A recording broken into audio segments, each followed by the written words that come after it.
Hai teman-teman, ketemu lagi di Movitamin. Kali ini saya akan menceritakan sinopsis film series tayang di Netflix berjudul The Queen's Gambit.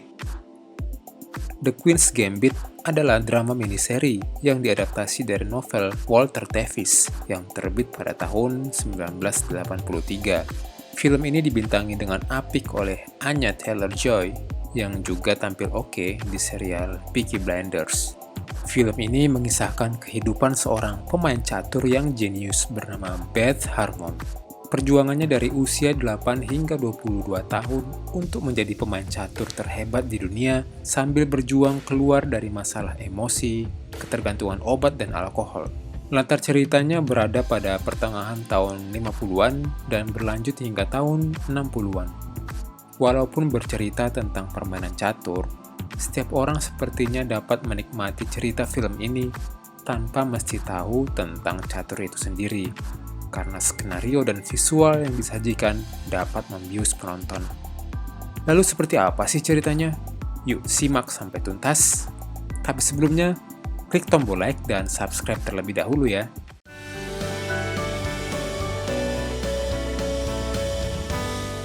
Elizabeth Harmon adalah seorang gadis kecil yatim piatu. Ibunya meninggal dalam kecelakaan mobil. Dia pun dibawa ke panti asuhan. Di tempat itu, anak-anak diberi obat-obatan. Ada yang berwarna coklat untuk daya tahan tubuh, dan ada yang berwarna hijau untuk penenang. Suatu hari, Beth berada di basement gedung dan melihat penjaga gedung bernama Mr. Shebel sedang bermain catur.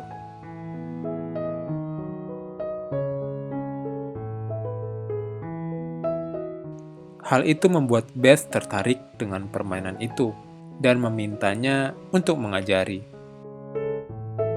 Kemampuan catur Beth melaju dengan cepat dan tepat. Apalagi dia mengkonsumsi obat berwarna hijau menjelang tidur, membuat imajinasinya meningkat. Kemampuannya itu membuat seorang pembina klub catur di sebuah SMA mengundangnya bertanding. Beth bertanding dengan beberapa anak SMA sekaligus dalam satu waktu. Dan Beth mengalahkan mereka semua. Beth merasa bangga, tapi gelisah, karena panti asuhan tiba-tiba menghentikan pemberian obat penenang karena peraturan negara yang melarang pemberian obat tersebut untuk anak-anak. Sedangkan Beth sudah ketergantungan dan kecanduan. Baginya obat itu mampu meningkatkan kemampuannya bermain catur. Bermodal nekat, pada malam hari, Beth mencuri obat berwarna hijau itu.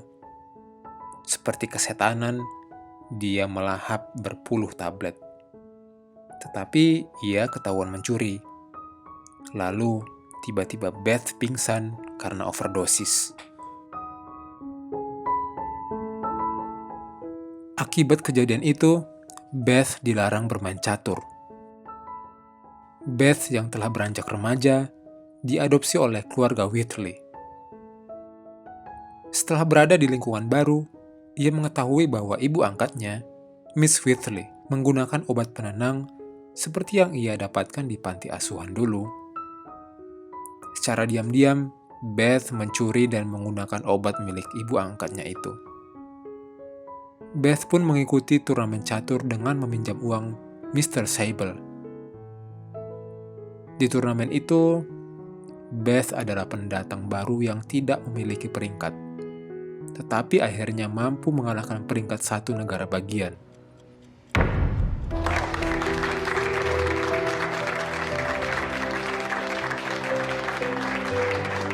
Ia pun menjadi buah bibir berita.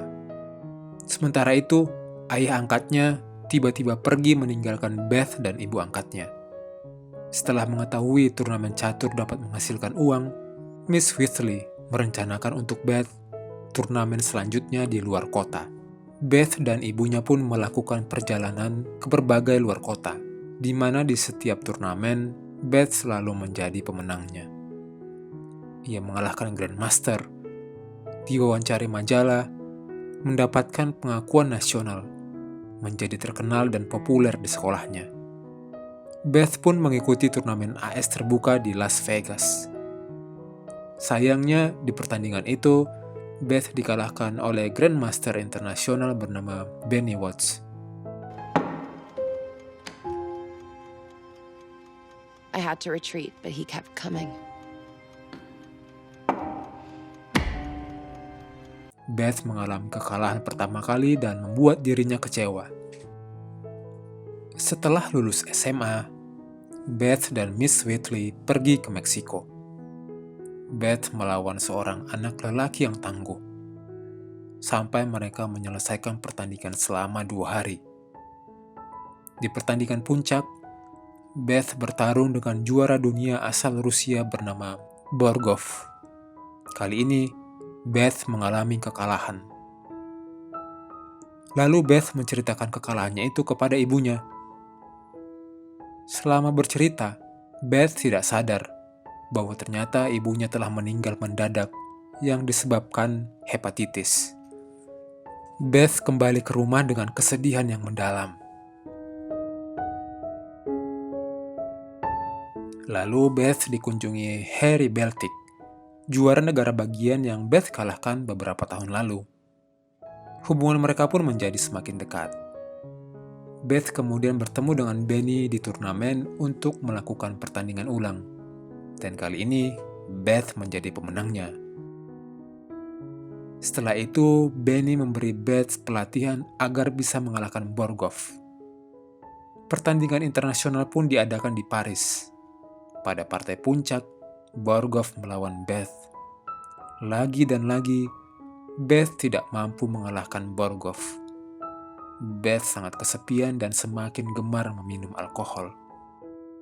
Beth ditemui oleh Jolene, sahabatnya ketika di panti asuhan.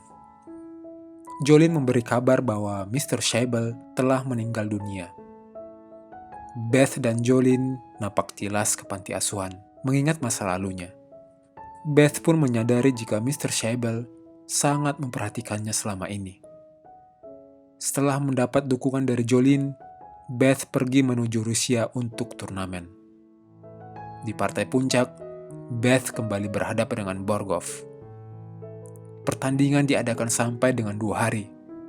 Beth juga ditelepon dan mendapat dukungan dari teman-temannya. Melalui permainan yang panjang, akhirnya Beth mampu mengalahkan Borgov. Take it.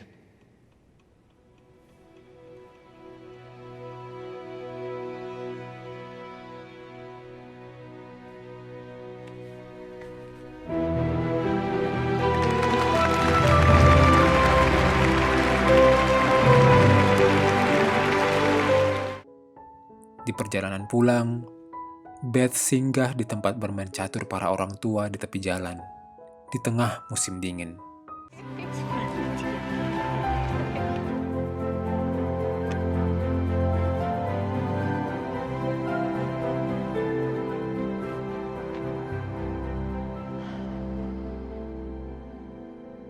Sagrayam.